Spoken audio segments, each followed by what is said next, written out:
pledge allegiance to the flag of the United States of America and to the republic for which it stands, one nation, under God, indivisible, with liberty and justice for all.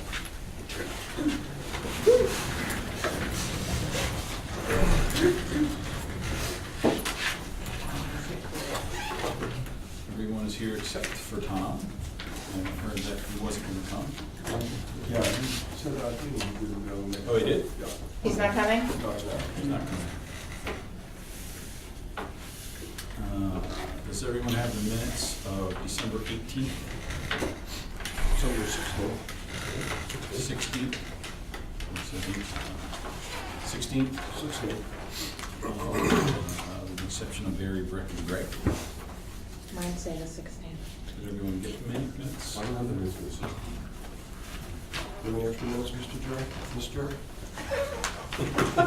Yes, I have your minutes. Okay. I figured that you didn't have those. Okay, thank you. Has everyone had a chance to look at the minutes? Is there a motion to approve the minutes? So moved. Is that a second? All those in favor signify by saying aye. Aye. Any abstentions? Well, you have to abstain. You have to abstain. You have to abstain. Who's going to say that? I'll second it. All right, so that's the minutes. Any public comment? Who's abstaining? Barry, Breck, and Greg. No public comment. EDC Director Report. Good evening, thank you for coming. Thank you for having me. I'm Susie Beckman. I've been here just over a year, as you know, as your Economic Development Director. Oh, you had yours? Coffee now? Thank you. No, I have extra copies. I can give you a brief overview of my report that I just handed out of what we did over the last year. We were successful in securing $655,000 in grants. One was $500,000 in a steep grant for the parking lot and park. That'll be where the old police station was, across the street. And the other one is $155,000 in an assessment grant from DECD to do a brownfields assessment. Now, that's not remediation, that's the assessment on 9 properties on Route 1 East, which is part of the new Mariners Way section of Route 1. There was also, I noted in my report, a $1 million grant that came in for North Main Street. You're probably very familiar with that. I was not involved with that, but because of the significant impact it could have on economic development, I included it in this report. And I will support the land use department in whatever ways they need to make sure that grant comes to pass, and hopefully we'll be filling in more businesses as that project is completed. Also along the grant line, we are working with the Connecticut Trust for Historic Preservation to possibly do a market feasibility and structural assessment on the old power plant building, the Cat in the Hat building, which is down at the Two Bridges Marina, and to see if, to get up to $50,000 in a grant to do that kind of study, to see what could possibly go out there and if the structure could be preserved, because it is a significant part of our history. Other updates, just a quick overview. I'm doing my best to get out and meet businesses in town, to meet either through the Chamber of Commerce, which has been a great network, and also just by beating the street, walking and handing out my card. I've been calling it street walking, and everyone looks at me a little sideways, but we do what we have to do to retain our businesses here in town. It's been fun though. I've had very receptive businesses have had some positive things, some negative things to say, and I'm trying to take notes as I go along to see if there are any trends, any things that we can improve as we move along in our processes here in Town Hall, and anything I can do to help people connect with the resources, either here in town or through the state. I think what else is in here. The redevelopment programs that we're working on. Mariners Way is a focus for the Economic Development Commission and for me. As I mentioned, we have the assessment grant that we're working on to find out what kind of contamination we have on 9 properties down on Mariners Way. And then we hope that that'll help us then market those properties. Once we know what's there and what it'll cost to remediate it, it might make it more palatable for a developer to come in and take a look at that and consider the possibilities. We're also looking at zoning down in that area to bring people in and hopefully give people a very broad opportunity, so to speak, to bring in ideas of what might be a great development down there that could be a destination and bring people into town and be really a focal point for that area. On Main Street, you'll notice there's a lot of redevelopment going on. It's hard to assess what my role really was in bringing in some of those things. I met with Mr. Izzo and his partners on the 75 Main Street building along with Carl.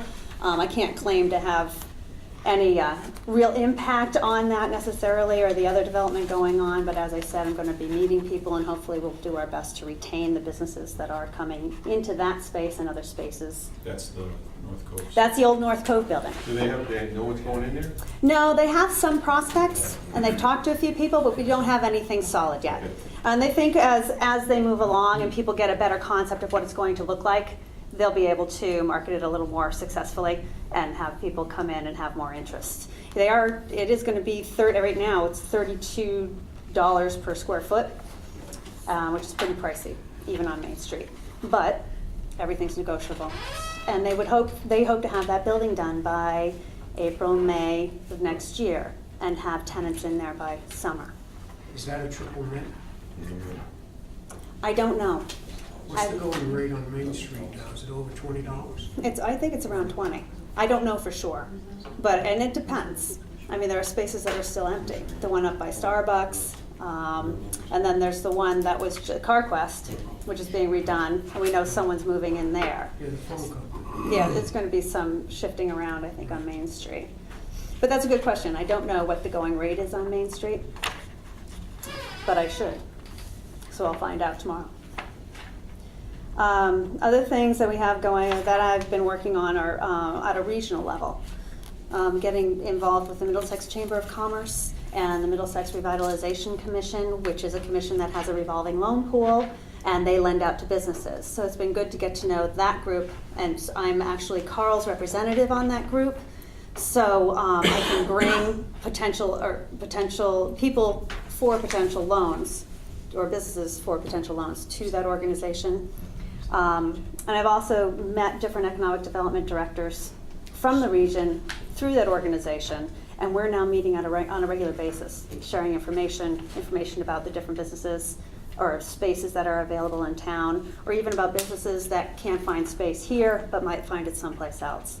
So we're working at really cooperatively on a regional level because we're more than just Old Saybrook. We have to work, I think, with everyone else in the area. Does anyone have any questions? What type of business do you envision for Mariners Way?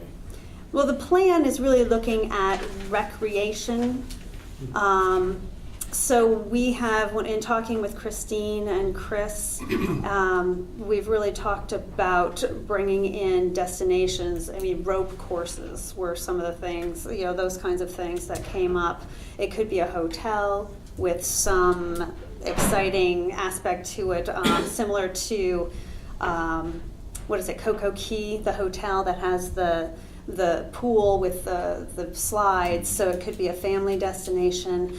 The idea from the task force was really to connect it with river and sound recreation. So the gateway to the Connecticut River is what the task force came up with.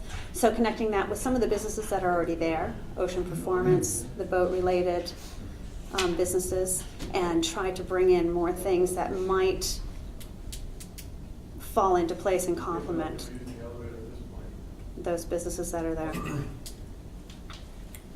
So what is it zoned for right now? What is it zoning out there right now? It's a combination of B4, right along the strip is B4 and industrial. The custom marine building and the Highline building are part of the 9 parcels that we want to assess for environmental issues. Those are actually industrial. Yes. And then B4, there's some B4 around it.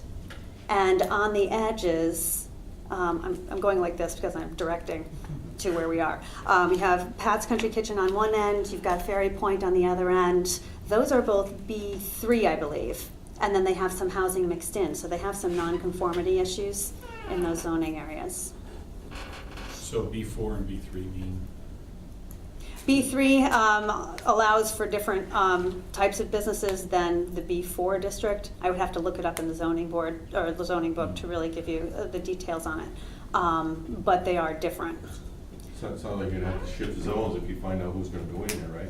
Well, we're talking about zoning and keeping it wide open. We're talking about rezoning the entire strip and leaving it more open. So it would be maybe a completely different zone by the time we're done looking at it. The EDC is actually going to have Mark Brantz, the zoning attorney, come to our meeting on Thursday and discuss the different possibilities and see where the EDC wants to direct it or how they want to possibly move forward and suggest to zoning that we design that zone. On that area, have you done any study on the impact of if they ever do 95, they talked about taking those exits out down there? Haven't done any studies. I know that that's at least 10 years out. People have talked about it.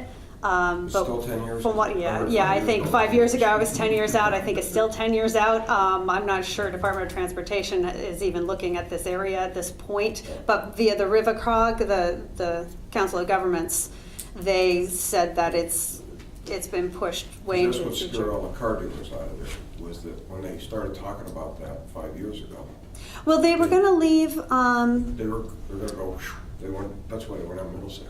Oh, that's why they went on Middlesex Yeah, right. Turnpike. Because of visibility. As far as I know, there's That nothing area would imminent. be dead if they close those. I heard the ongoing ramp and the off, you come off there, it's kind of like a suicide.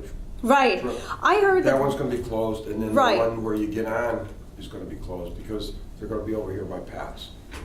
I heard that the one getting on might remain, but the one getting off is definitely going to be closed because it was dangerous. Yeah, Because it I was heard frightening, they put them but- on where Pat's is right now. They- All 4 will be there Right. instead of 2. Instead of just 2. Yeah, I don't know exactly what the plan is. because that would really, It could change the entire dynamic along Right. that strip. I would think you'd figure that into your project. We will, I know that they looked at it and it was a consideration, and they did reconfigure different pieces of the on-off ramp, and they put a big circle in over where it hits Middlesex, where 95 comes into Middlesex Turnpike. But beyond that, we really haven't studied it much further in terms of how quickly DOT might actually move forward with those changes. And as far as we know, it's not imminent, and we keep hearing 10 years out.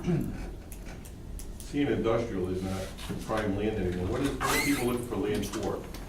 It's a good question. Warehouses, shopping malls, what are we looking at? Shopping malls are getting out of the way too. I've talked to the realtor who has those 9 lots on the market. She's marketing them for Halsey Heineman, who own the 9 lots that are all in one clump. They do want to sell them as one chunk, and she said she has gotten calls from big box stores and others. She hasn't been specific, so I guess there's some interest out there, but I haven't heard anything specific about who's looking. I have talked to just a couple different developers, more anecdotally, and people are looking around. I'm not sure anyone's jumping on anything yet. We've got the bowling alley that's on the market. They've had some offers. They talked about big box stores looking at them, but again, no specifics. And someone else talked about possibly another bowling alley going in there, a privately owned bowling When alley. you had the committee looking at the whole plan down here, Mariner's Way, what were they looking at? What's our planning looking at for that area? For Mariners Way, the task force, and I wasn't involved with the task force, that was done before I came on last year. But the plan itself, and I can send you a copy of that plan if you haven't had a chance to take a look at it. I'll send it again to you, so you can look at it again. It's very vague in terms of their plan, the ideas they have for out there. Recreation, you know, the Gateway to Connecticut River Recreation was their overall concept, but the various ideas they have within that range from a college campus to a hotel to a hookah lounge.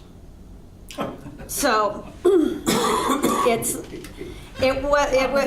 wide open at this point, and that's where the zoning is going to come in.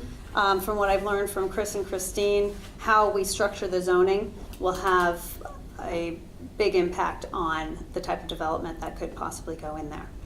And they're talking about a special design district, which means that the options would be very wide open, but it would give the zoning commission, a lot of opportunity to be picky and very choosy about the types of businesses that go in.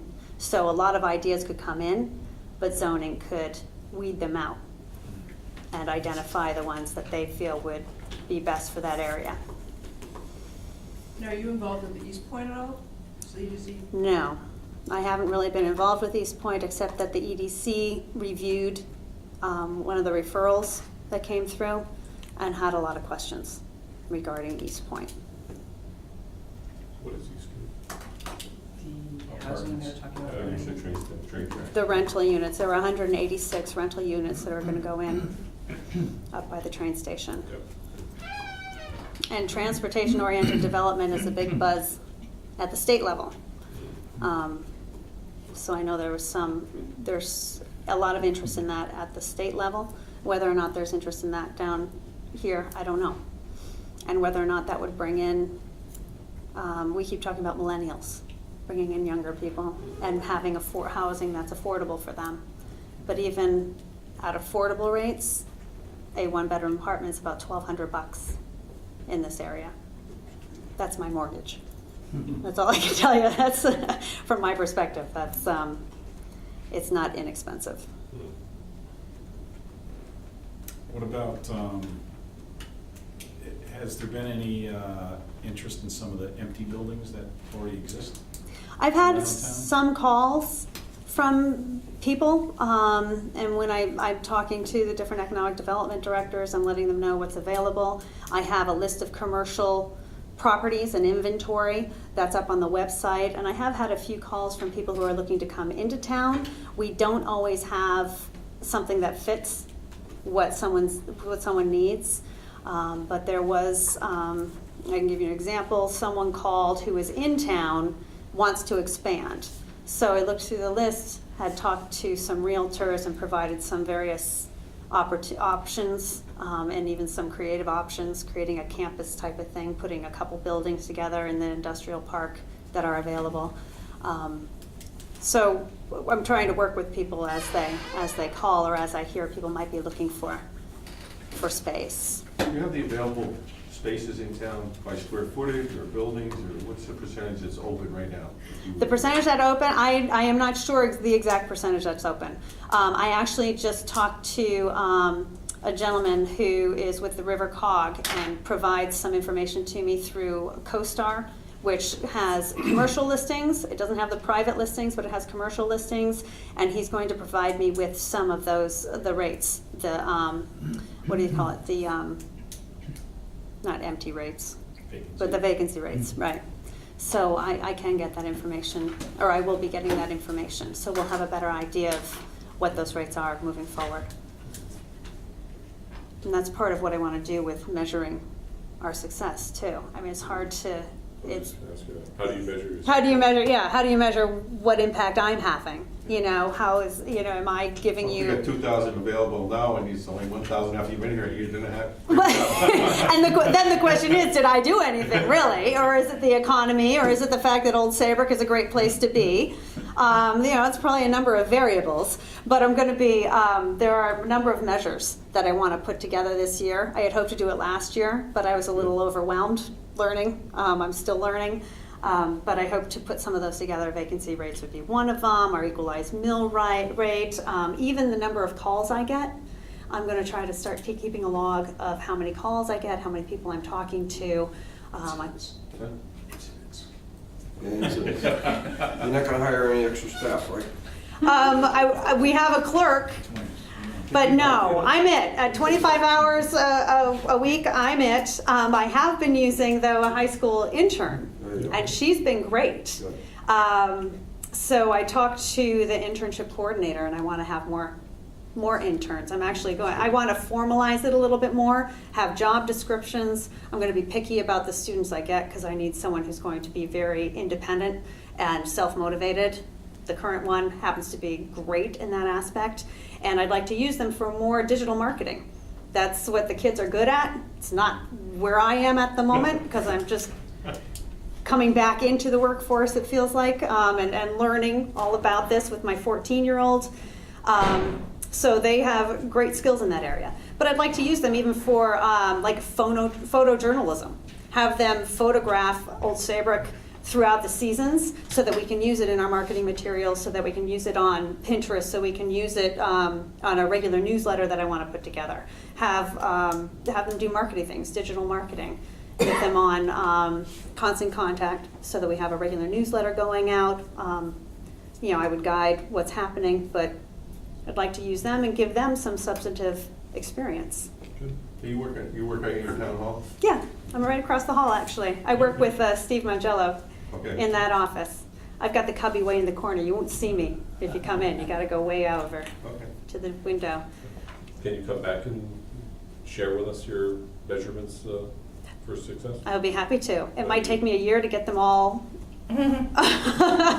all organized and together, but I'd be happy to. Could you do it in the fall? I will do that. Very good. Give me a deadline. September September? 15th. September 15th? Is there a meeting then? All right. Whatever, my closest one. Good. I'll be happy to No, come it's in the important, fall. but I'd be interested to see how you measure success. Okay. So you And have- I'll take any input that you have too, if you have any And we'll give ideas. you credit for the luck. Right? But we're gonna hold you for the other side as well. Okay, how much credit for the luck? 100%. All right, fair enough. so you No, I'd be have- happy to come back and I will put some of those pieces together and we'll see where it is. I'll go back a few years when I can, gather some data and see where we are now, Okay, and then it'll be moving forward from there. great. You have Doc and Diane on your report here? I do. I know that they are coming in. I know that Chris Costa said they've got the go-ahead. They were supposed to be putting in their Last Tuesday. giant pilings, I guess, back in November, I think, but I'm not Supposed sure. to be going on through the winter, but. Right, I'm not sure they got it started yet. I just saw in the paper they're supposed to start like January 8th or something. Okay, I read it tomorrow. you're right. It was on the internet, so it must be true. What kind of negative feedback did you get about Old Saybrook when you were talking to people? One comes to mind in particular was a gentleman who owns, and his daughter, who own the 2 Dunkin' Donuts in town. They had come before the ARB a couple of years ago to have new signs put up, and they were very, I'll say, uncomfortable with the way they were treated at the Architectural Review Board at that time. They felt like the process at Town Hall, they didn't have maybe enough, let's say, support for their business. They had some issues with Max's Place going in, and I think that had more to do with the developer at Max's Place than it did with Town Hall. But with the traffic congestion through the summer, they had issues with that. Bless you. I'm not sure, I should have asked more questions about what they would have liked Town Hall to do. I'm sure they would have liked, better traffic control, but sometimes that's beyond our control. The one thing that really sticks out in my mind was the signs and how challenging it was for them to get the signs that they wanted at the Architectural Review Board. But again, that was a couple of years ago. I think things have changed a little bit. I know we have new sign regulations in place now. And I'm sitting with the Architectural Review Board now. So you gave that feedback to the architectural review board? I haven't given it to them yet. All right, good, you should. You just did. I will. Yeah, I think it's important, if you're gonna ask the question, you get a negative feedback, or Mhm. positive, you need to follow up on it. Well, and again, I'm looking for trends too. Yeah. And people do get frustrated with their signs. It's interesting. That seems to be a stumbling block. Maybe it's because it's the one thing that people are most often in town hall for. Not everyone is putting up a building. So when a new business comes in, the one thing they need to do is go through ARB to get their signs up. So we need to be, I think, very consistent with the regulations, and I'll bring that information back to them. And I have to really bone up on the regulations myself if I'm going to be sitting with that commission. And you get, you said you have online, it's a commercial listing Mhm. of all the vacant buildings, I take it? Vacancies, yeah, Now, do vacant spaces. do businesses approach you as well saying, we're selling? I have had a couple call. It's more me out there when I see a sign, I'll call. I'll go on the commercial listings. I've got the CoStar, as I mentioned earlier, that's coming in. And, but I have had a couple call me and say that their buildings are, or they'd like to sell, or they'd like to lease.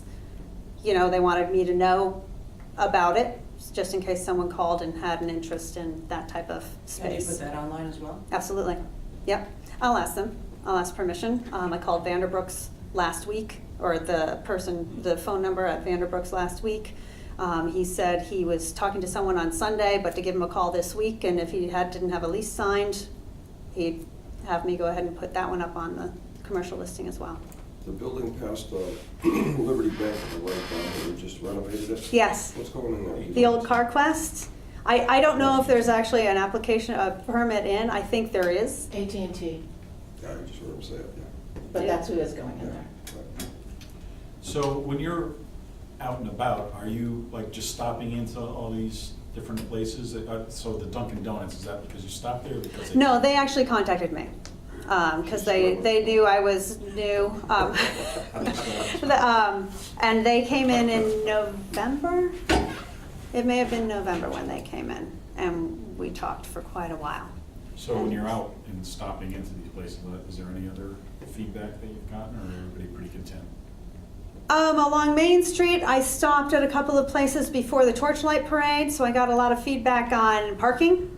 And that was the same last year, actually, as I was beating the street, Main Street. Parking with the Torchlight Parade is always, it seems to be an annual issue, perennial issue. But in general, I haven't had a lot of negative feedback. I have had some people say, oh, it doesn't seem very business friendly, there are too many restrictions on signs.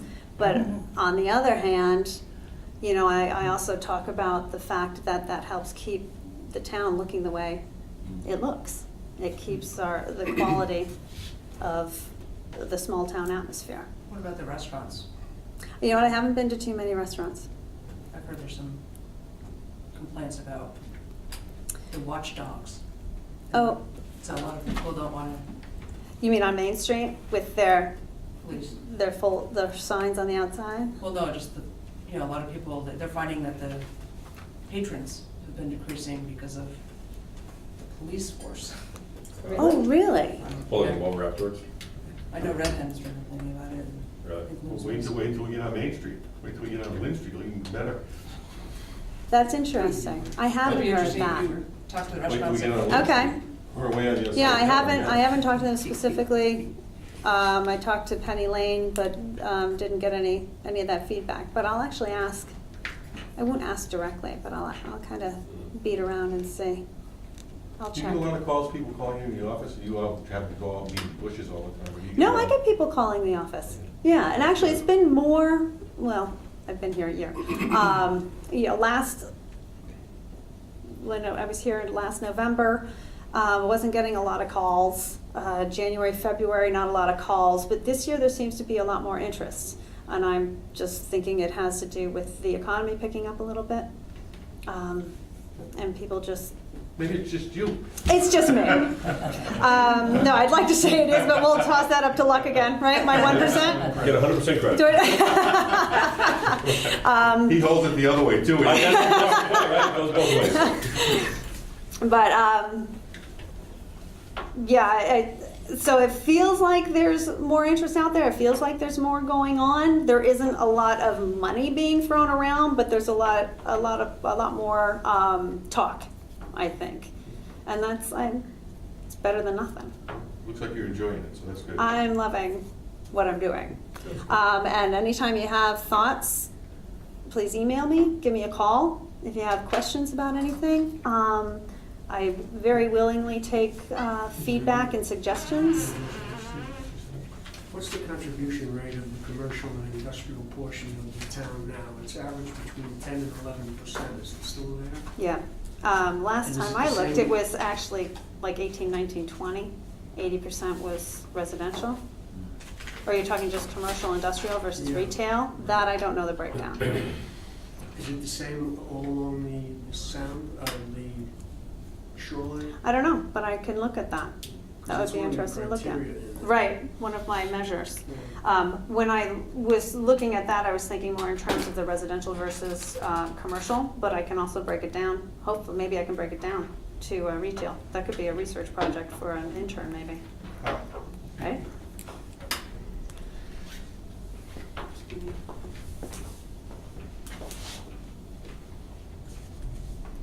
Any other questions? Thank you for coming. Yeah, thanks very You're, much. Thanks you're very very much. welcome. Thank you for having me. I'll be back in September. There you go.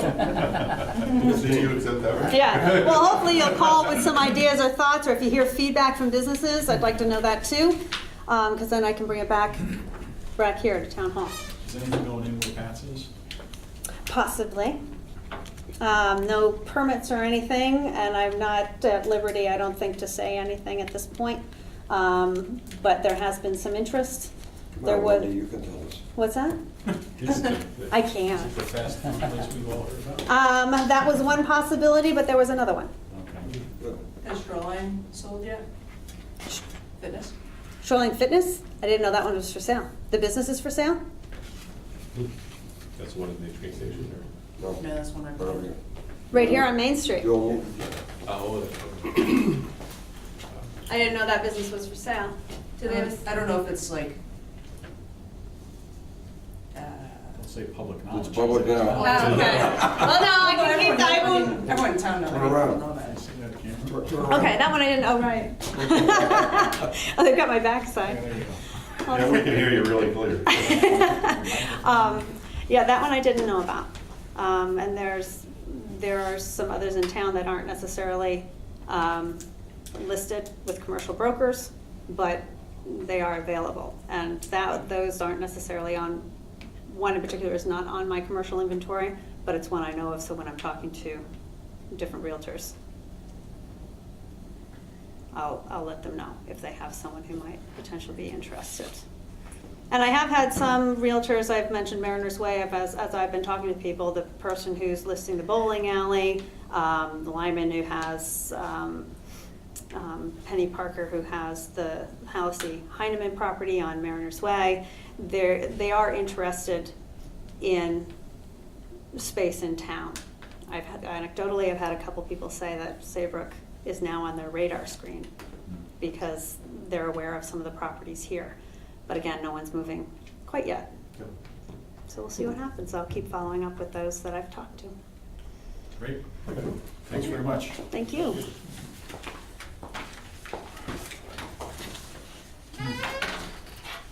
Mr. Treasurer? Okay, let's start with the thing called general fund analysis.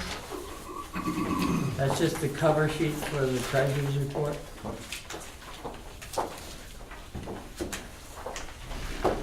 We are halfway through the year.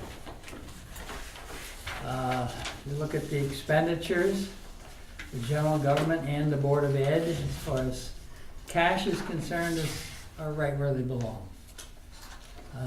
Bonded indebtedness is right on budget, and we have begun the monthly payments to the Clean Water Fund.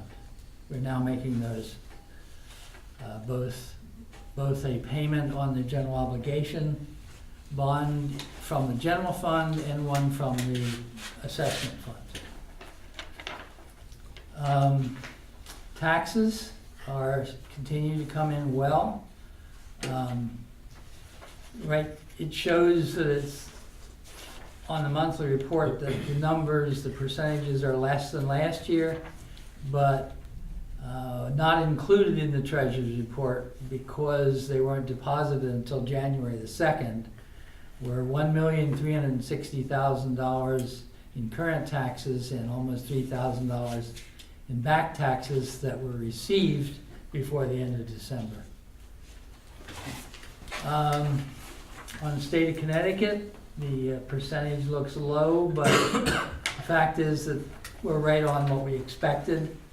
The percentages don't mean very much when you look at this category because it's the budget and the payments are just a very few large checks, and if one varies here and there from budget to budget, the percentages don't mean very much.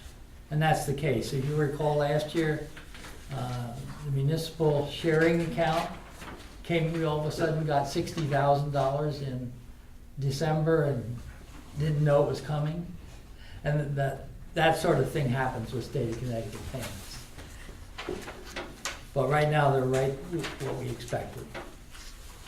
And the local revenues continue to be normal, and so I see nothing in this data that indicates any problem. Last year you gave us a list of businesses that were back taxes. Very good, so. Over there, okay. Yeah. Let me ask you a question on the WPCA. Yep. You're paying a bond off, but you're also getting income from the people that are putting it in. Do we see that separately? Where does that go? The income from the people that are paying their bonds on their thing? Well, we have an off-budget account that collects that money and uses that money to pay that bond, the assessment bond. I just see, we see money come over here, but we never see that money come over here and see what comes out on the other side of the town. That off-budget account bothers me, because I don't get visibility of what WPCA is doing. Is there any way we can get visibility on that? Well, once a year, I try to go through all those. Remember the list of non-budget accounts? I try to go through those with you, and I'd like to do that again as soon as the budget process is over. That's the best time to do it. Okay. I'm going to refer to it as we start going through the... Because I know some get paid off when a piece of property gets sold, that's paid off altogether, lock, stock, and barrel. It is. We have about... Do we have to pay our portion, 25% there, or do we let that go out to 20 years?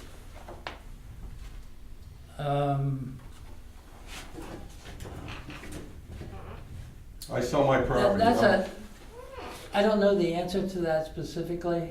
That's a negotiation that took place as far as what the bond amortization table should be. Took place between our bond counsel and the state, and we now have a table that tells us how much we pay, and it's not dependent on special payments like that.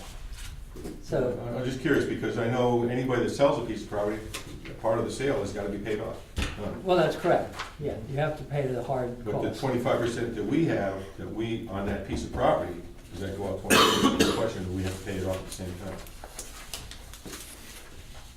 The amortization table is fixed, so I guess that answers your question. Okay. Yeah, right now, the assessment fund has $308,000. And our monthly payment is about $18,000.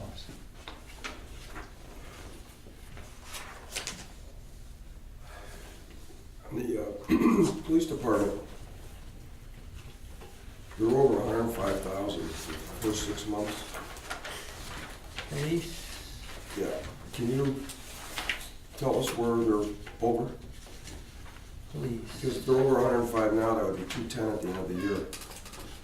If it was like laying out that way. So you got 3 Oh, months. you mean the 51%? Yeah, but that's 105,000. Yeah, So if it continues, we'll be a deficit of 210 at the end of the year. So I just was wondering if you know where the overage is. Is it payroll? Is it, can't be cars. Lisa gave me a list of comments on any one of these things was a little bit over, but she doesn't have one for the police. Well, we're 105,000 over for 6 months, so. Okay, well, we can look for that. That's a concern. Okay. I'll look for it.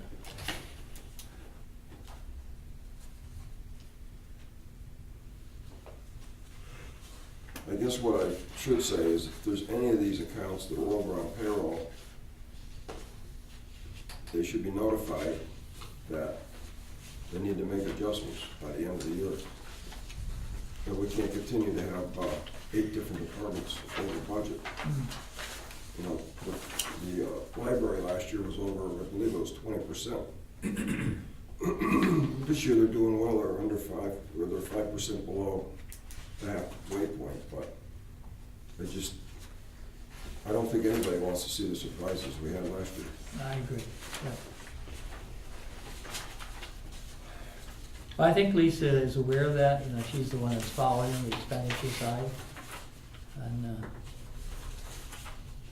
she did give me a list of comments on the expenses. Perhaps I just go down them quickly. Sure.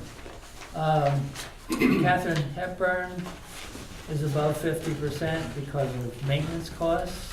We're still having problems with the HVAC. Remember a couple years ago, or a year ago, we were having problems with that. Apparently that still is causing some overruns in costs, the maintenance contract.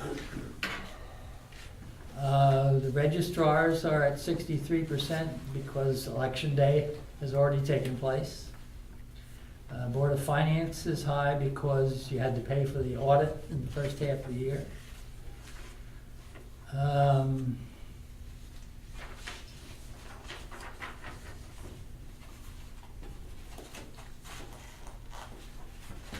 Says the Marine Patrol is due to seasonal usage. Same with Harbor Management. In Park and Rec. Contingency is at 114% already due to retirement payouts. This will increase with retirement this week of the Library Assistant Director. So we know that one's going over. Is over. Where's that one, what item is that problem? The contingency. Okay, 42.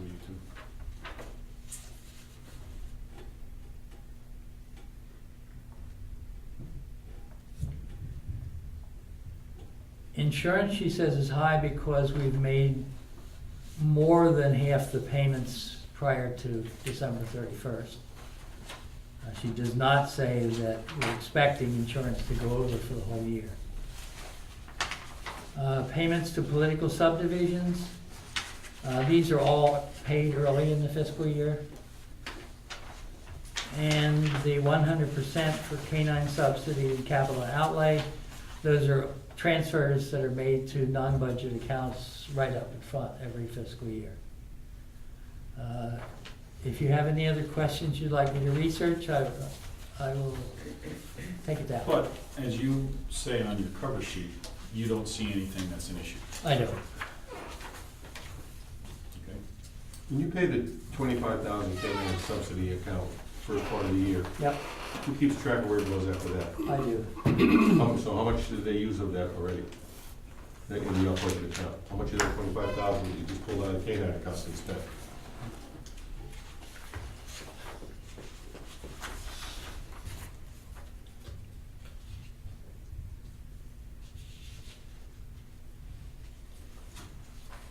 I'm just curious how many dogs are in there at any particular time. I mean, it seems like that's the way people handle animals now. I don't think anything hits the street anymore before it's going out for adoption or out there. So I can't imagine. Right, there aren't very many dogs in there very Yeah, so I often. mean, so I'm just curious what you spent on that, what's up to date. Although, I also do know though that it has been many years since we've done a lot of maintenance, needed maintenance on that dog pound.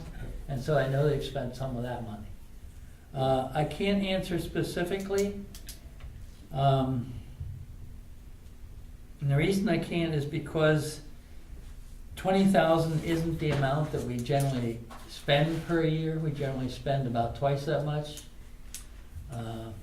And the way we figure what to put in the budget each year is to look at what the balance in the dog fund is at the beginning of the year, and then decide what subsidy we need to hold that balance starting the following year. That's the way it's done. A couple of years back, we took that balance out and used it for something else in the police department though. So I'm just curious how we're keeping track of this money that's in the off-budget account, it's out there, and where it's going, that's all. I have all the revenue and expense. As a matter of fact, and at the end of each year, by the end of August, I have to put a financial statement into the state, to the Department of Agriculture, that outlines exactly how every cent is spent. So I keep track of that. And if you'd like, I can show you the latest dog report to the state. Okay? That is very well followed because the state requires a detailed accounting. Okay.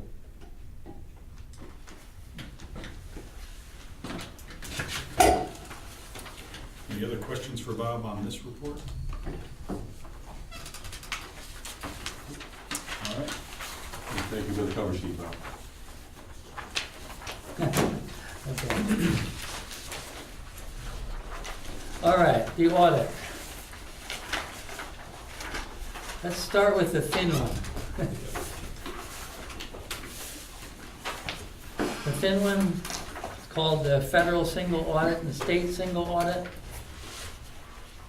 What's done in this is the auditors come in and they find all of our federal and state programs, the grant programs. Yep. They list them, and then they audit them, and then they answer questions about them. You can see the list of, let's say, all the federal awards on page 1. And then on page 3, they evaluate how we've done with them. And you'll see a perfect report. They do not find any material weaknesses, no significant deficiencies. The internal controls are as they're supposed to be. That's as good a report as you can get. Is the Environmental Protection Agency, is that the WPCA, is that the fund that that's out of? Environmental Protection Agency. Pass through State Department. Capitalization grants for clean water state revolving funds.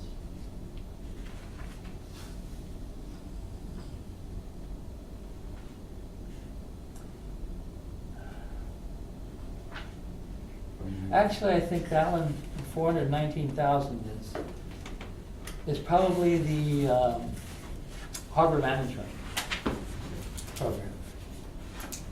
Remember, we had a $500,000 grant. Was that for the dock and all that stuff? Yeah, the maintenance on the dock. Is there one in here that covers the WPCA? Well, not under federal awards. Maybe, let's go next to the state awards. On page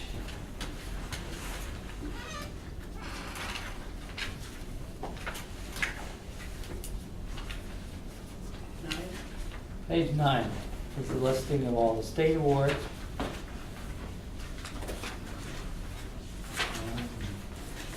And there's your clean water fund. 1, 2, 3, 4 categories down.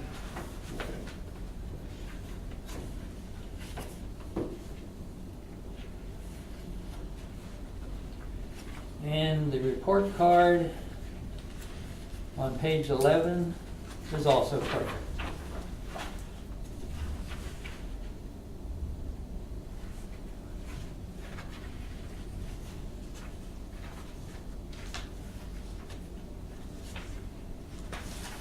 Very good, congratulations. Thank you. Great, that's great.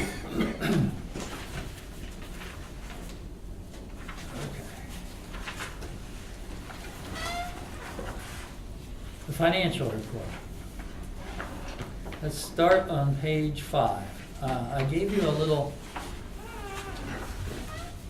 handout to follow along that you can keep to look at some of this stuff in detail later. I'll just kind of go through and show you what to look for. You in the big book now? The big book.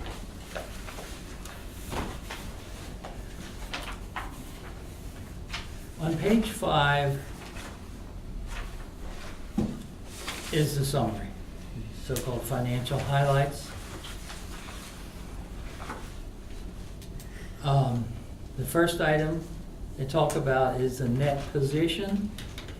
The net position, do you remember when I, about 6 months ago, brought you a chart with data from CCM comparing Old Saybrook to other towns and told you that this net position, which I at the time called net assets or net financial condition, that's what they're referring to here. And this is this first line item. Every town looks at their net condition. And what it really is all your assets, including capital assets, depreciated minus long-term debt, all your liabilities, okay? And that's why you get numbers like 74 million net, okay? And when I gave you that chart, what I was doing was taking that number, dividing by population of 10,500, and getting a number, which was like 7,300 or something, and plotting that, remember, versus mill rate. Greg, were you here when I handed out that analysis? Yeah. You got that? Okay. But this is the particular item I'm referring to. And even in this document, you will see them say, as you go through this, that if you want one parameter to look at for financial condition, this is the one you should look at. And what they tell you to do is to manage this whole idea of a financial condition is to follow the trend on how this number goes. That trend is on page 77.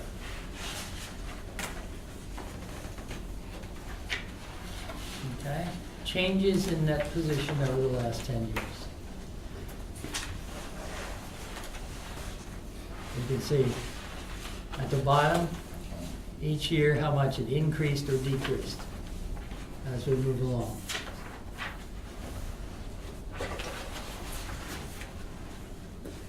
You had a good 7-year run. We had a good 7-year run. Some of the expenses of storms and some of the large debt that we're starting to put on is starting to change those numbers. Bringing up storms. We got paid approximately $450,000 from FEMA, For, both storms, each tank. I think we got more than that. You got more than that, you got the seawalls and you got those. Yeah, we got adjustments you seawalls. got down at But we, I meant as far as the services for the storm.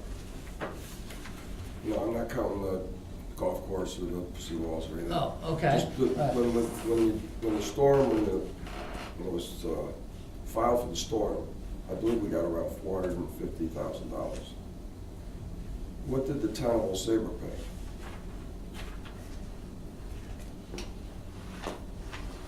I mean, I can guess 150,000, because I thought it was 75-25. Usually we were getting 75%. Right, so Okay. if it was 600,000, But it's more complicated than that, in that some expenses are reimbursable, some are not. But by the time we're done, we're going to have to do an accounting of that whole process. And since it's not done, I can't do it right now. no. Well, the other question I have is, when we're providing these services, is there a criteria what services we provide? In other words, when I looked at other towns and what they spent on these storms, it was nowhere near what we spent. And, it's nice to say we got $450 back from FEMA, but what the people don't know is we spent $150,000 out of our own budget.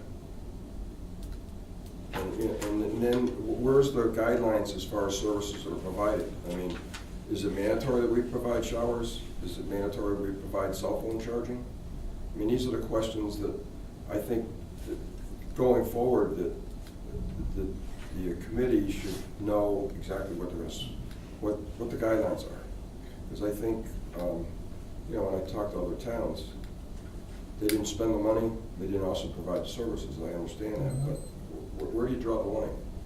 Okay, I don't know that answer. Obviously, we should ask that of the police chief and the first selectman. I just think going forward that we need to know that if any given storm shows up, that it's gonna cost us, you know. Yeah, I've never seen a set of criteria, so I don't know how they Yeah. make those decisions.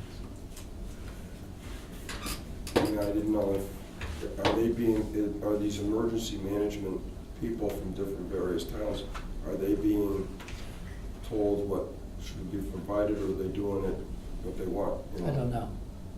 So, okay, I I haven't think going been- forward, it'd be I have safe not for been the part of that town process. to know this, that, you know. Mhm. Well, we can have the emergency management director come in and tell us. That's right, yeah. All right. Sorry, you know. No, that's all right.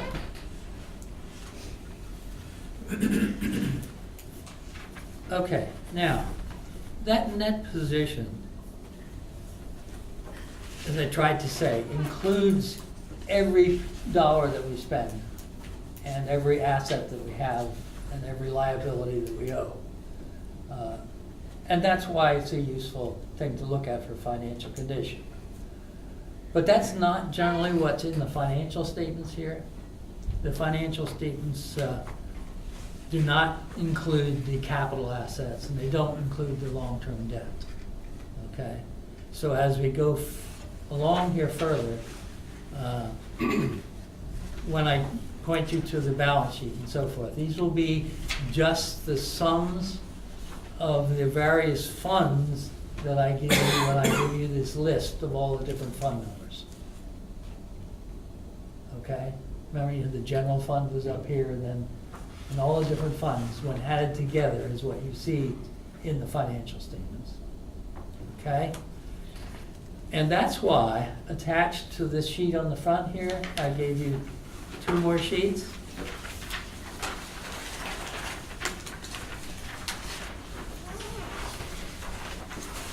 That attempts to show you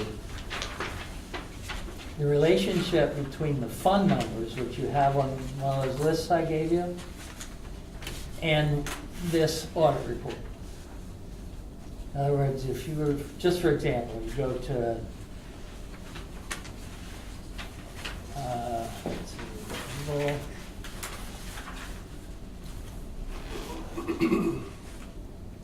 here's on page 68.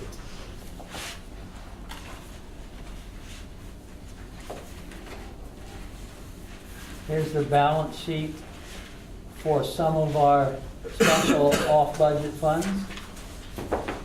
And the first one down, you see the administration fund. If you look on your list, it will tell you which fund numbers are in that administration fund.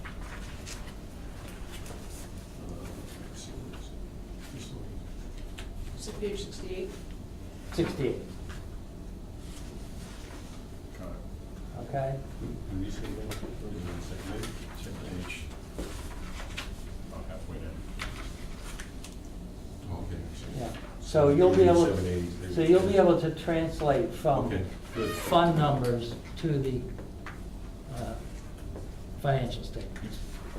Okay? That's good.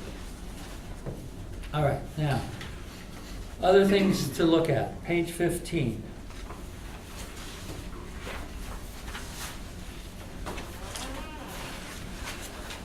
Yeah, a whole workshop, yes. Oh, yeah, absolutely, yes. Page 15. All these funds are divided into 4 areas. You said 15? 15. 15. Oh, yeah, didn't I say 15? Page 15. It's my hearing, it's not you. Oh, okay. But he's going by this sheet, so Good. that you know. 15 is the balance sheet for all our funds, not counting capital and long-term debt. Okay? The first column is your general fund, that's your budget. Okay? Then you've got a list of them called capital projects. Again, if you look in the sheet that accompanies it, you'll see which fund numbers are called capital projects. Perfect. Okay? And then there's capital non-recurring. That's our municipal reserve fund plus land acquisition funds, things that have been set aside for later use. And finally, other governmental funds are all the rest of the non-budget funds. Okay, and you'll see those as I showed you in Schedule 4. Okay, but this is your balance sheet. In your balance sheet, your assets minus liabilities is your unappropriated fund balance that we talk about all the time. You see at the bottom there, $2,865,000. That is your unappropriated fund balance for your general fund. At the bottom. Okay, really? Okay, I see, okay. Now, if you go back to page 5 just a second, that which was our summary.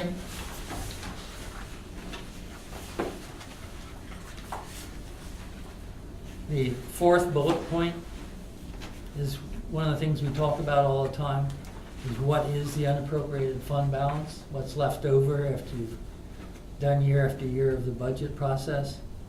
That 2.865 is now 7% of the general fund budget. Remember, a year ago, we had it up near 8.5. It was actually about 8.3. Remember talking about the storm costs, and the fact that we didn't have receivables that we could add to our Is that fund. 7% with the receivables, or are we still expecting more? We're still, as of June 30th, 2014, which is what this is. Oh, okay, All right. right? We did not have those receivables, and therefore they couldn't have been put in Okay. there. If we had had these receivables, this would have gone up some. Do we have them now? Or do we have them since? I haven't seen them yet, no. What do you anticipate it'll go up to if we get it? I don't want to hold you to that number. Well, he was saying something like 400, 500,000, right? Yeah. Now, if you add that to 2.8, you get 3.3. That's not too far from where it was before. And So that's about as low as you want to go on that level. We don't want to go any lower than that, right? Exactly, yeah. You want to be higher than that, like 12, 11, 12 is what you Um, said. 8 was okay, but I think we said, we used a range, right? Yeah. 8 to 12 or something like Yeah. that, yeah. okay. So we're on the bottom end of that. Okay. Okay, page 17.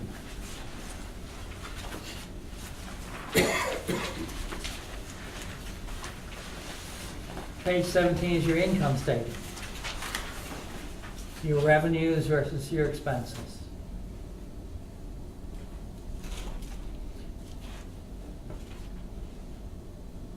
These are generally broken down by different kinds of revenues, property taxes, fees for services, investment income, donations. And the expenditures are always now broken down by general government, public safety, public works, health and welfare, culture and recreation, and education. Okay, and at the bottom, you find out what your net change in fund balances were. And that's your, you can see the fund balance then dropping from 3.3 down to 2.8 in the general fund.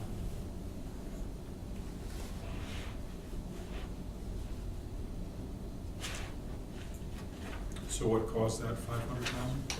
That's the lack of those The reimbursements. reimbursements, yeah. Now, the actual surplus we had in the general fund was about 230,000, something like that. You know, in our actual budget categories, we had a surplus of about 230,000. So it was all the other stuff that killed us. If you said that, because that money wasn't put back in from the storms, Mm-hmm.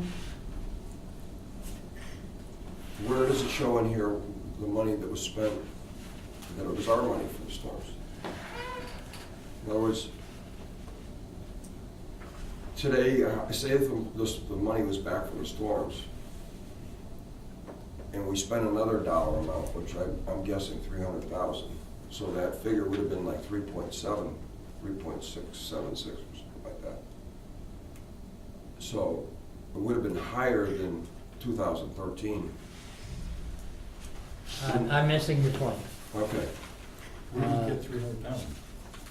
the money we spent, the 25% of the storm, where did that money, where does that show? When we go to non-budget accounts, okay, you had, I don't know if you remember or not, but we have a whole list of accounts, 235 through 249, which we're accumulating costs. At the moment, the road endings account is $53,000 in the hole. The Saybrook Point property account is $41,000 in the hole. Beach repair is $46,000 in the hole.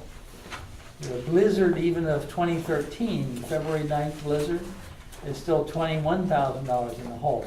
Those are the things that will be reimbursed and will make those off-budget accounts whole. They're not in the general fund. Okay, I'm either not following you or you're not following me. If the storm cost 600,000, where's that 150,000 that we spent out of pocket money? We're only getting reimbursed 75%. No, in one storm, we got over 100%. We didn't get 100% of the storm, We did we? got more than 100%.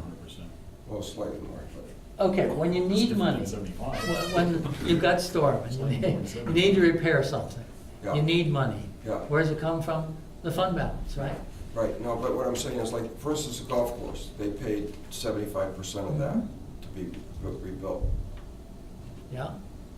The But rest when of we- it came from the fund balance. But when we had the storm, maybe I'm misunderstanding that, when we had the storm itself for the cost of doing whatever we did we get 100% back from FEMA? No. But it hasn't all come back yet. I think the golf course has. Right. I'm not talking about, that to me is like the bricks and mortar thing. But it's the same thing. You're What talking we do about is- capital, and you're really asking about the overtime. Okay, so is that what you're asking for? Well, I'm We're gonna asking have for, Mike come in and yeah, tell us. But I know the well, I'm answer. asking him He's from the gonna know. treasurer's side. No, and I'm telling you, the money to do the work comes out of the fund balance. Yeah, When some comes back, it's put back in the fund balance. I guess he's It asking. how doesn't you all book it. come back. Like, is that what you're asking, is how do they book it in the undesignated balance? I just said, it comes out of the fund balance. You put back what you get into the fund balance, and the fund balance drops by the amount that it cost you. Right. Cost $100, $75 comes back, fund balance drops by $25. Right. That's where it all goes. Because that's the way we do it at the town meeting, when we say, we need to spend $500,000 on this. this is probably not your question, but I was under the understanding that when we fund these storms, forget the bricks and mortar stuff, the walls and golf Yeah. courses. I thought we only got back 75% of whatever we spent on the storm. I've heard that number too. So where I'm trying to find out in this thing is, do we get, maybe we are getting reimbursed 100% and I don't have the right picture here. But if you think we're getting 75% back, the reimbursement, Mhm. what I wanna know is, where is it showing, where's that 150,000 coming from on a typical storm that maybe cost 600,000?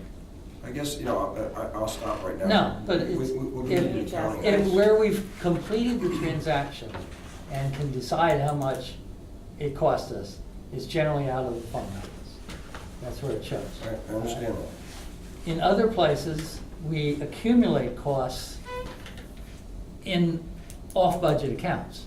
And that's what I was reading to you. There was about $250,000 in costs that will be reimbursed to those accounts when the process is completed. And not all of it will come back.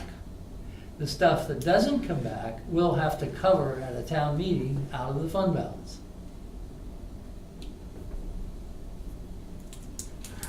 Okay.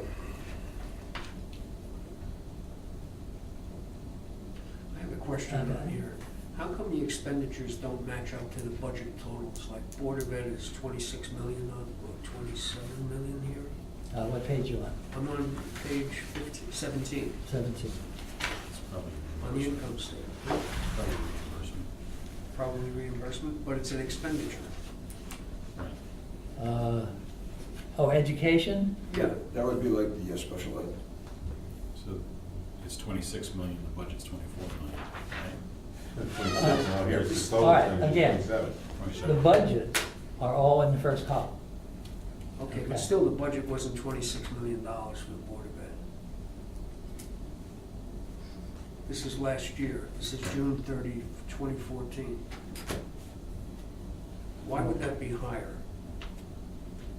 Because that's including, I believe, the money that we get from, It's an expenditure. It Oh, should- special ed. It's not a revenue Yeah. item, You're right. It includes the special ed. right, as an expense. Yes. more.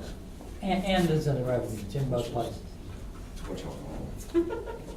What was the budget? Thanks for announcing it. Was it a budget of the NB? It was either 22 or Yeah, 24 22, million. 23, something like that. Yeah, it's the special ed costs. And where does it show the revenue? Where would it be up in revenue? Intergovernmental from the state, some of it from the state.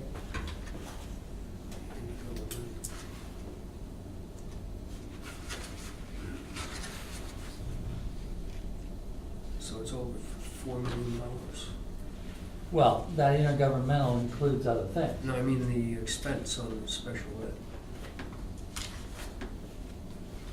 Is that possible?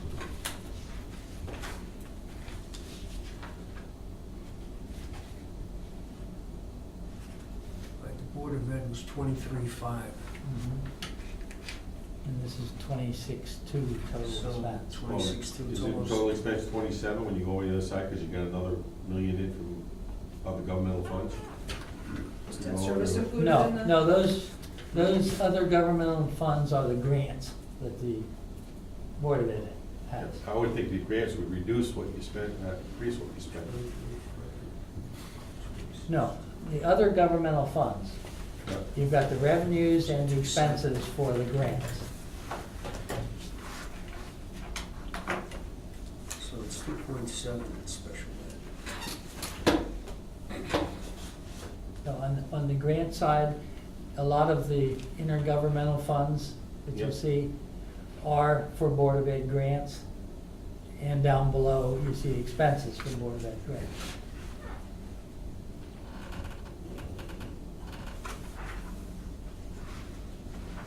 See, most of the funds that general government gets are really general fund revenues. Right. Yeah. But these revenues over here are the funds that go to the Board of Education. Because it's not education funds, it's for something else. They're like special ed funds, for something else. The grant funds are these, in the list of non-budget funds, they're these 900 accounts. Okay. I'll give you back for this, okay. Yeah. Okay. 9, 10, Yeah. Okay, now, you're searching for details, and we haven't gotten there yet. If I were to go to page 61,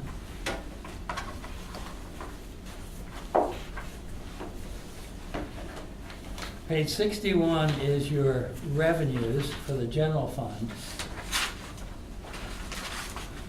budget versus actual, okay, in great detail. And Schedule 2 is the expenses versus budget in great detail. And this is all general funds. This is the budget process.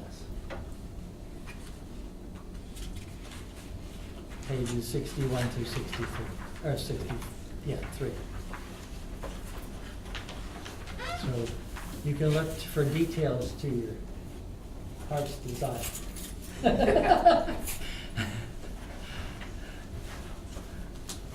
Okay. Continuing, on page 64, you will see some details on tax total.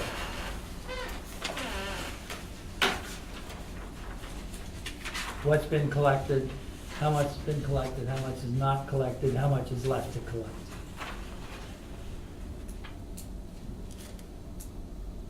You asked me, I think, last meeting, how much is still outstanding? That's where I got the number, one down the corner. Good. We know why in 2011 it jumped so substantially, What jumps so substantially? the uncollected taxes? Because we were continuing to collect from previous years. Okay, makes sense.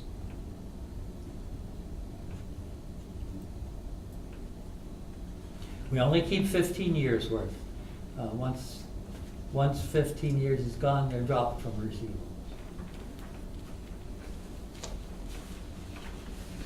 And you see in 2008, transfers to suspense. Yep. Yeah, they're still collectible, but they're just not. That's everything above that line, right? It's, What's that, Yes, 242? okay. Sorry. What's that, 242,060 again? 242, where's that? 201, Collected 2011. taxes, July 3rd. 242,060. That's all the way over the left, Bob, right, it's the 2011 on the bottom. Oh, Is that on that's the uncollected taxes at the beginning of the year. the beginning of the year? Yes. And the end And of then the it year, tells so you, what? then it tells you what you collected during the year, and you get the number at the end. All right, so what could have thrown that number off to be such a change as one bill that didn't get paid, but then it got paid during the year? I mean, I know it's not one bill, but it could be one large bill. Yeah, it could be, Yeah. yeah. So your right-hand column shows you at the end of each fiscal year, how much was uncollected. Right. And this is all for June 30th, 2014.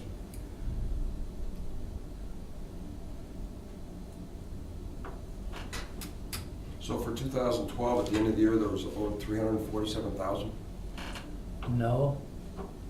As of June 30th, 2014, the 2012 year had 347,000 left. It still hasn't been collected? Right. Wow. But that happens to be the last year, so Yeah. that is the number. I guess that's not really a lot. No, out of, 37 or 8 million. right, exactly, yeah. And some of that will be collected in subsequent years. Okay, page 65 through 72. What these are now are all the categories that I've given you in those 2 extra sheets. These are the other governmental funds. And you have 4 sheets that are the balance sheets associated with these categories. And then you've got 4 more sheets which are the income statements for those categories.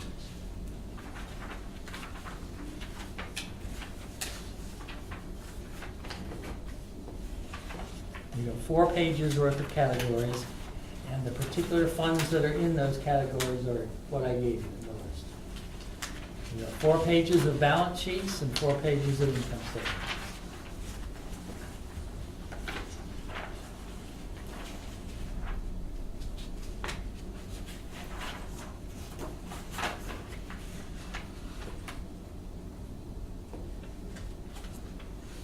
Okay, lots of details again.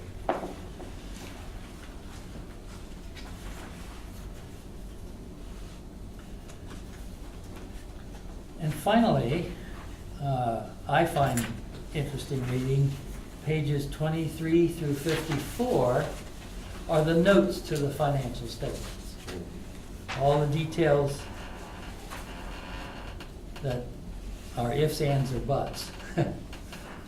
In particular, you would probably like to read about where we stand with our pension funds, our healthcare fund for retirees, our long-term debt details.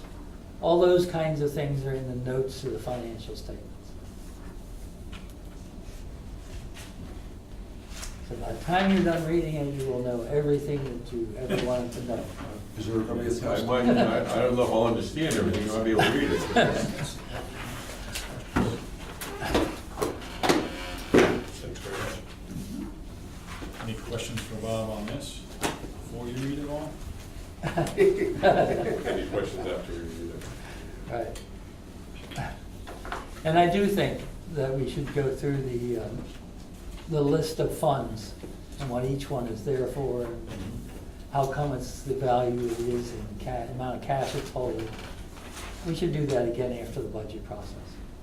The expenditures, I'll go to page 7, expenditures, public safety, emergency management, 673,458, is that just for services, or is that the whole, all whack for 2 years? What page are you on, please?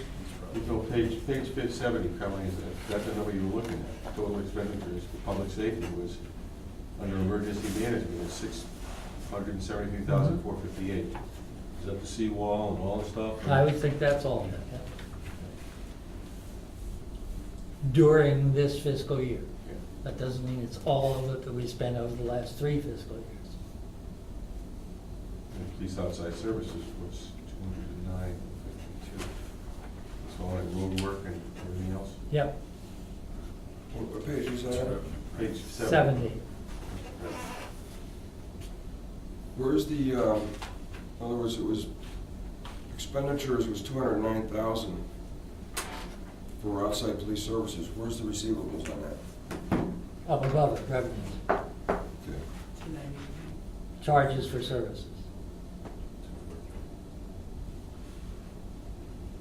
So the difference is about 33,000. Yep, Right down there at the bottom. right there, excess, 3480. Now, does that include true costs as far as FICA, workman's comp, et cetera? I'm gonna say yes.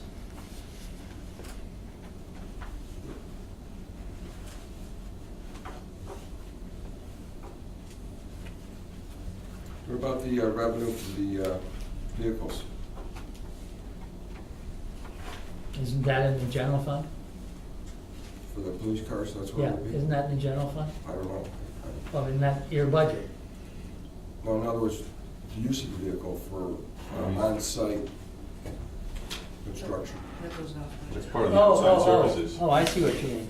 That's part of outside services. They don't charge separate. I don't know how much they charge for It's a flat, the vehicle. That's $98 an hour. they do it in flat. Flat rate. $8 per car. Oh, for the car. That's it. We gotta get losses. Yeah, We can have your budget time. Down below, it's the bad. Yeah, the list. Well, we asked them last year about At least. changing the mill rate.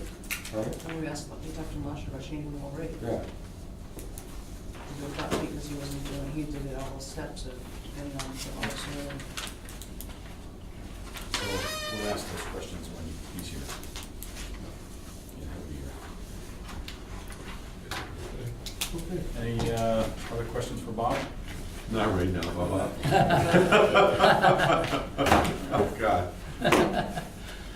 All right, well, thanks very much. you're welcome. And we'll see you next time. Lisa and Carl will sick. Well, Lisa's not really Lisa's sick. not She sick. took her dog to Oh. obedience class. Obedience. Okay, I thought you said. All right. Is there any public comment now that there's public? It's all good. Well, thanks for coming. Carl, is sick, really? Yes, he is. Yes, he is. As far as my comments go, we're gonna have a joint hopefully, we're gonna have a joint meeting with Board of Ed on the 20th, which hopefully will be at the Board of Ed You got my at email? 6 o'clock, hopefully. You got my email? I did. Almost everyone can make it so far that I know of. I only have one person to hear from. I'm not. You're not, and you're not. The other thing that keeps coming up, and I need feedback, and you don't have to answer me now, you can send me an email, you can tell me next time we meet. Is it possible to move our meeting to 6 or 6:30 rather than 7? Would people be able to make it? It would be very helpful if we could. We could get out earlier, in theory.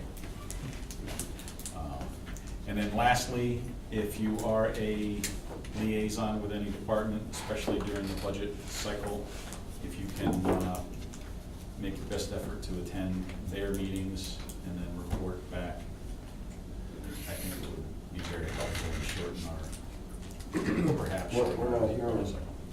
We're not hearing from the police department at all. And we've requested it several times. And I just found out today through the grapevine that they're meeting tomorrow night to talk about the budget. If you look at, well, that must be set, because the budget, the only thing that's on the town side is they got a meeting on the 13th here at 7 o'clock, according to the police. Well, if you look at our town front sheet, that the Board of Finance is not on, but if you look at the front sheet, We're on the calendar, but we're not on the page that I cannot do. the front page. Yeah, the front The page. front page comes Cannot up, it add to says, that. these are the meetings held, this is when the select meeting is gonna be, the next one select meeting is on the I'll 13th. talk to him. And then, Police it's gonna be, Commission. Yeah, I'm gonna talk, I was gonna let Bobby finish. Well, the police commission, don't they have their agendas? Even special meetings have to go up on. you know, if they're gonna do that, it'd be nice if you took that camera, brought it down there, and just videotaped it, and then we can run with it and see what they got in the budget, we can see it. Well, that's up to the public access guy. Oh, it really isn't, anybody can pick up that public access camera. Well, you have to be trained. All right, I have no further comments. Is there a motion to adjourn? So moved. Is there a second? Second. All in favor? Aye. Opposed? Abstentions? You let me know when you're on the